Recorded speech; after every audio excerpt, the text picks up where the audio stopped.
یا صاحب الجمال ولا سید البشر من وجهك المنیر مبهر القمر لا يمكن السماء كما كان حقه بعد الخدا بزرگ تو ہی قصہ مختصر۔ ہمارا پروگرام آخری مراحل کی طرف بڑھ رہا ہے۔ اب میں دعوت دینے جا رہا ہوں آج کی اس محفل میں ہمارے خصوصی نعتخوان جو مانسہرہ سے تشریف لائے ہیں، منیب احمد ہاشمی صاحب، وہ بارگاہ رسالت میں ہدیہ گلہ عقیدت پیش فرمائیں گے، اور اس کے بعد انشاءاللہ تعالی ہمارے آج کے جو مہمان خصوصی ہیں حضرت علامہ مولانا احسان اللہ گولڈی صاحب راولپنڈی سے تشریف لائے ہیں، ان کا آخری خطاب ہوگا، اور اس کے بعد پروگرام کی ترتیب اس طرح سے ہے کہ یہاں سے جلوس جو ہے وہ بازار کی طرف جائے گا، اور بازار سے واپس بیرا مسجد میں وہاں پر لنگر شریف تقسیم کیا جائے گا۔ تو جلوس میں بھی آپ نے شرکت کرنی ہے، اور پارس کی سرزمین پر اس لیے زیادہ شرکت کرنی ہے، یہ کوئی فرض واجب نہیں ہے، ہم نہ اس کو واجب کہتے ہیں نہ فرض کہتے ہیں، بلکہ اظہار محبت ہے، اور اظہار محبت میں واجب یا فرض نہیں دیکھا جاتا۔ جس طریقے سے کوئی بندہ اپنا اظہار محبت کر سکتا ہے، ہم اس کو بہتر سمجھتے ہیں کہ نبی پاک صلی اللہ علیہ وسلم کے دن کو ہم جلوس نکالتے ہیں، لوگ سیاسیوں کے لیے جلوس نکالتے ہیں، لوگ اوروں کے لیے جلوس نکالتے ہیں، ہم اپنے نبی کے لیے جلوس نکالتے ہیں۔ اس کا فائدہ پارس کی سرزمین پر میں آپ کو بتا رہا تھا، یہاں پر غیر مسلم بھی ہیں، یہاں پر چائنی بھی ہیں، وہ جب یہ دیکھیں گے کہ یہ لوگ دیوانہ وار آج کس کے لیے جھنڈے اٹھا کر پھر رہے ہیں، وہ سوچیں گے، وہ تحقیق کریں گے، اور ہو سکتا ہے اللہ ان کو توفیق اگر دے گا تو انشاءاللہ تعالی وہ بھی کلمہ پڑھ کر ایمان لا کر جب وہ سیرت پڑھیں گے، جب وہ میرے نبی صلی اللہ علیہ وسلم کی زندگی کو دیکھیں گے، تو انشاءاللہ تعالی ہم امید رکھتے ہیں کہ ان میں سے بھی بہت سے ایسے ہوں گے جو ہمارے بھائی بن جائیں گے، وہ کلمہ پڑھ لیں گے، اور اسی طرح سے جو ہے وہ اسلام پھیلا ہے، لوگوں نے دیکھ کر اسلام قبول کیا ہے، تلوار سے مسلمان نہیں ہوئے بلکہ دیکھ کر لوگ مسلمان ہوئے ہیں۔ آپ کے نظریات کو بھی وہ دیکھتے ہیں، آپ کے جو عمل ہے اس کو بھی دیکھتے ہیں، اپنا عمل بھی نبی کی طرح بنانا ہے، اور اپنا جوش و جذبہ بھی نبی کی طرح بنانا ہے۔ اس کے بعد میں منیب الرحمان صاحب سے گزارش کروں گا۔ میری طرف سے السلام علیکم ورحمۃ اللہ وبرکاتہ۔ صلی اللہ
اتنا کافی ہے زندگی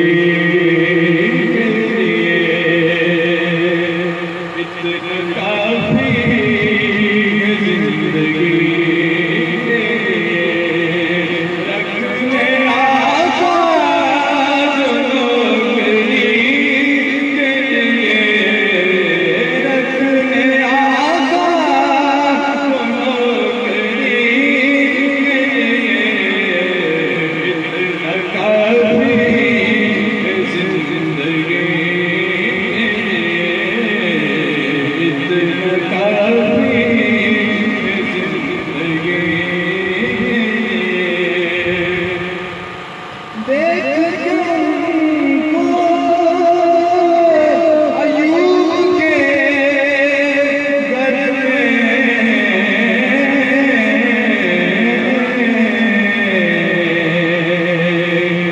سرکار نے جب ہجرت مدینہ کی تو ہر امیر بندے نے سوچا کہ سرکار شاید ہماری ہی کرائیں، لیکن میرے آقا نے فرمایا کہ جدھر میری زندگی رکے گی میں ادھر قیام کروں گا، اور میرے آقا نے زندگی کہاں رکھی؟ حضرت ساری اس بات کو ذہن میں رکھے کہ شیخ سماعت فرمائیں کہ دیکھ کے ان کو ایوب کے گھر میں محل ترسے جو بڑی کے لیے، محل ترسے جو بڑی کے لیے، اتنا کافی ہے زندگی کے لیے، اتنا کافی ہے زندگی کے لیے، رکھنے آقا جو نوکری کے لیے، اتنا کافی ہے زندگی کے لیے۔ لمبے سجدے کیے نبی نے کہا، لمبے سجدے کیے نبی نے کہا، اے نوازے تیری خوشی کے لیے، اے نوازے تیری خوشی کے لیے، اتنا کافی ہے زندگی کے لیے، رکھنے آقا جو نوکری کے لیے، رکھنے آقا جو نوکری کے لیے، اتنا کافی ہے زندگی کے لیے۔ چمک گیا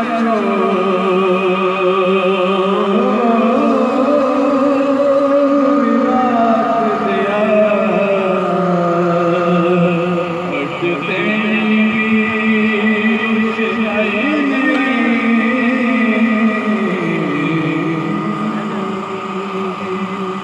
چڑھ گیا